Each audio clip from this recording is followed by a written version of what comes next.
commencement était la roue, la plus importante invention de l'histoire de l'humanité. Dès sa découverte, l'homme s'est préoccupé de trouver des sources d'énergie qui puissent l'actionner, sa propre force musculaire, celle des animaux,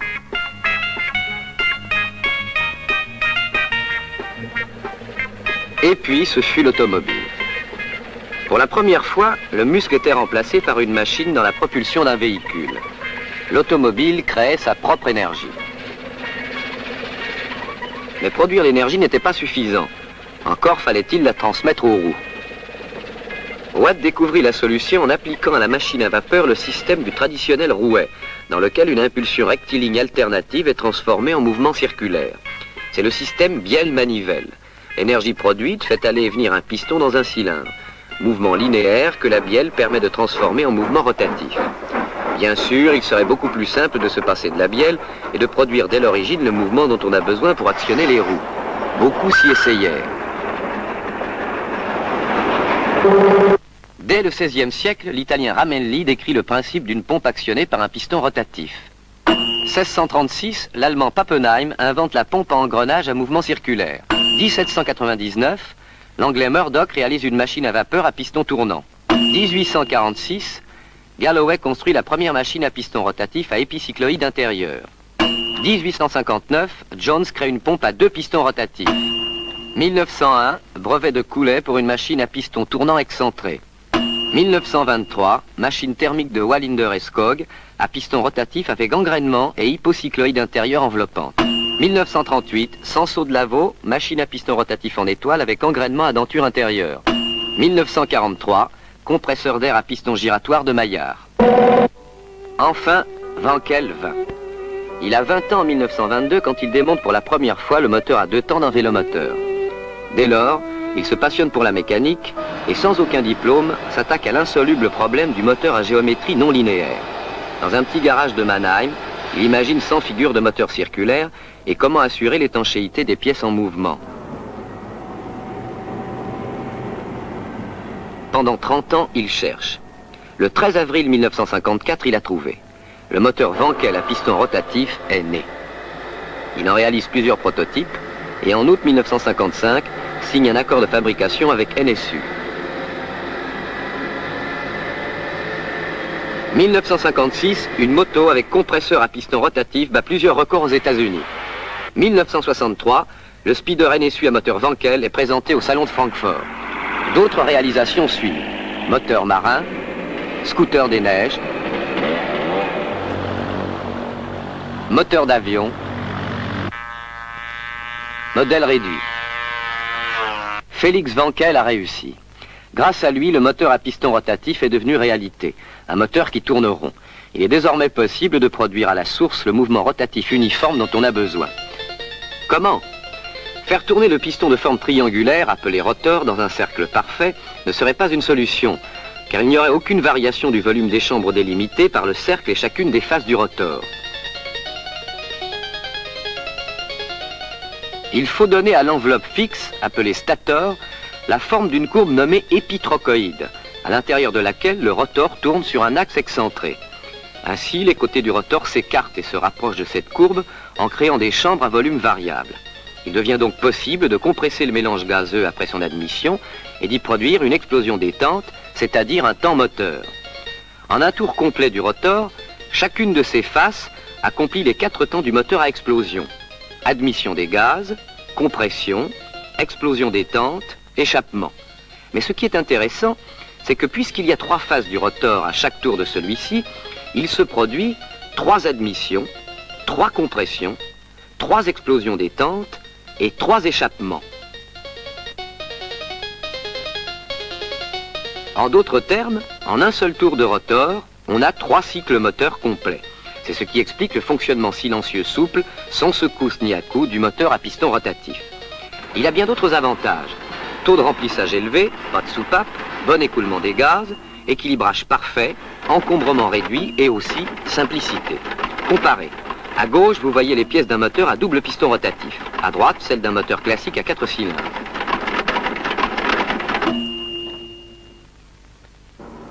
En 1964, Citroën fonde avec NSU la société Comobile. Elle a pour but l'étude d'une voiture à moteur à piston rotatif. En 1970, Citroën propose aux amateurs de technique de pointe des prototypes équipés du moteur à piston rotatif. C'est l'opération M35. 300 clients acceptent de devenir ainsi les essayeurs du bureau d'études Citroën. Le plein, s'il vous plaît. Bien, monsieur.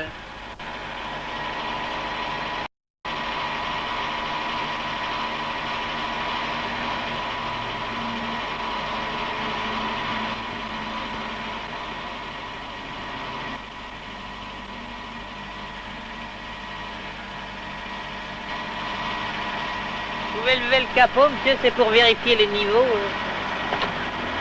C'est pas la peine, merci.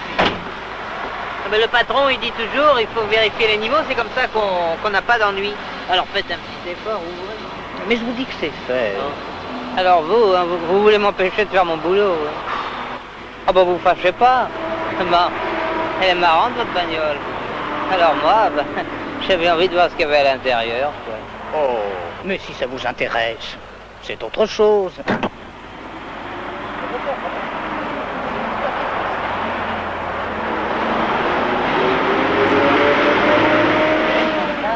C'est une expérience. Citroën a sélectionné de bons clients. Ce n'est pas pour me vanter, mais de bons clients. Chacun de ces moteurs est surveillé, ausculté à l'usine. Et voilà pourquoi je n'aime pas beaucoup qu'on le tricote. Ben, ça, évidemment. Hein. Et voilà. Ça fait combien? 30 francs. Voilà. Et sans rancune.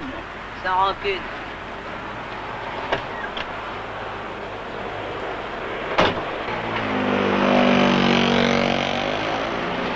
Des trucs curieux chez Citroën. L'opération permet d'avancer les recherches. Des milliers d'heures de bancs d'essai, 20 millions de kilomètres parcourus. Le jour vient où l'on peut songer à la fabrication. En 1967, Citroën avait signé un nouvel accord avec NSU en fondant Comotor, société pour la construction et la diffusion de moteurs à piston rotatif. L'usine se trouve à Altfortweiler dans la Sarre. Le travail d'extrême précision en série y est de rigueur. Des ouvriers, des techniciens qualifiés y fabriquent sur des machines hautement perfectionnées des moteurs à piston rotatif birotor. Pour ce moteur nouveau, il a fallu créer des techniques d'usinage nouvelles. Comotor fait elle-même les pièces essentielles. L'arbre moteur, par exemple, il est soigneusement vérifié et contrôlé, percé. Il subit un traitement thermique destiné à le durcir et à le protéger.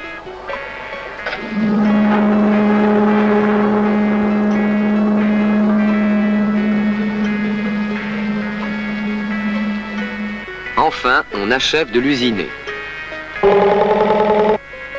Il faut 34 opérations pour fabriquer un rotor. Les machines spéciales lui donnent sa forme au micron près.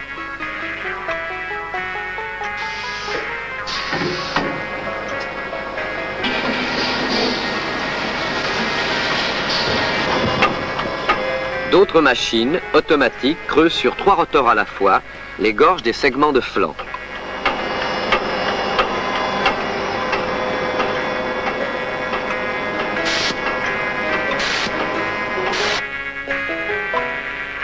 Les contrôles portent sur près de 200 points. Le contrôle de la parfaite étanchéité est l'un des plus importants.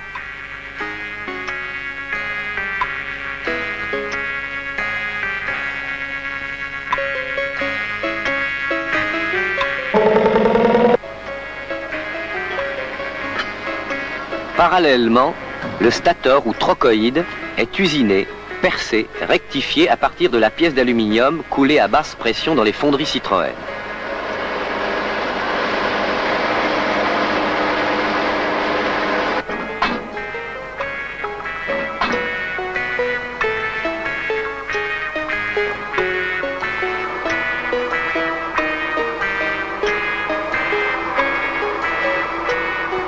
En cours d'usinage, avant et après traitement spécifique, cette pièce subit 40 vérifications systématiques. Les différentes pièces du moteur doivent toutes présenter un état de surface parfait.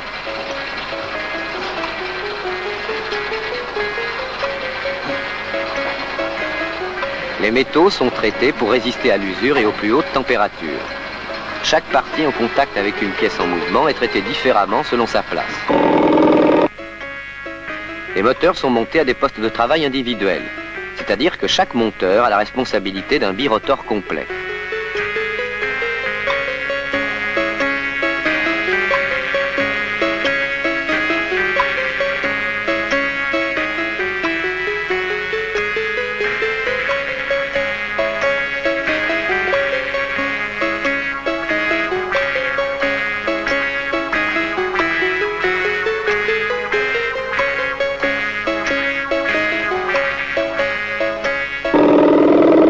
Après quoi, les moteurs sont essayés sur banc dans des cabines insonorisées.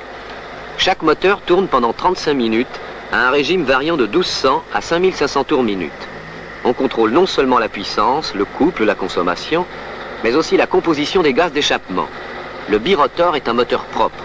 Il passe largement les normes anti-pollution.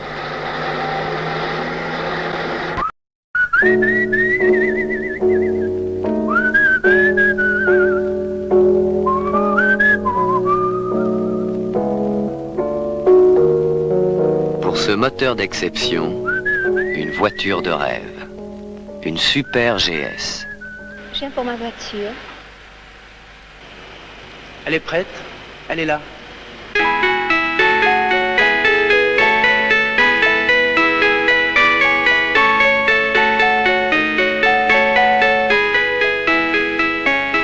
Moteur birotor d'une cylindrée équivalente à 1990 cm3. 107 chevaux à 6500 tours minute.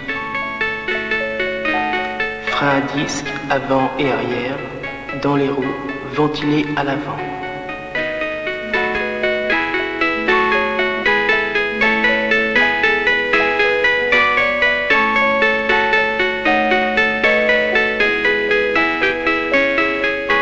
Les vitesses passent en douceur grâce à un convertisseur de couple.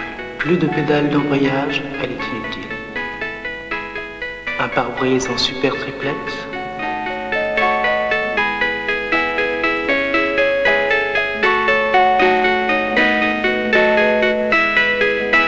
Des sièges au dessin étudié avec appuie-tête incorporé.